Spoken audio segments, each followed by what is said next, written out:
আসসালামু আলাইকুম। নিতপুর আসি, আমার সাথে আমার প্রিয় টিটু ভাই আছে। টিটু ভাইয়ের বাগানে আমরা আসছি।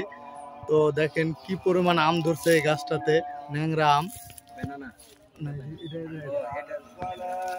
এর আগে অনেক বাগান ঘুরে দেখাইছি, বাট এটা একটা অন্যরকম ছিল। এই পাশ থেকে সূর্যটা লাগতেছে দেখে হয়তো বা দেখতে পাচ্ছেন না, প্রচুর পরিমাণ আম ধরছে। তো এই বাগানটাতে এরকম যতগুলা গাছ আছে সব গাছেই দেখেন কি পরিমাণ আম ধরছে। আমার দেখা সেরা আম ধরা বাগান এই বছরের মধ্যে এটা। তো যাই হোক, ন্যাংরা আমও আছে, এটা তো অনেক স্বাদ। আপনারা যারা আমাকে আম চেয়েছেন তারা অবশ্যই ইনবক্সে বলবেন কার কতখানি আম লাগবে। এবং এই আমের সাইজ অনেক ভালো এবং কোনো দাগ নাই, সব ঠিকঠাক আছে। তো এই হলো অবস্থা, ন্যাংরা আম দেখালাম। এরপরে আপনাদের ব্যানানা আম নিয়ে একটা ছবি দেব।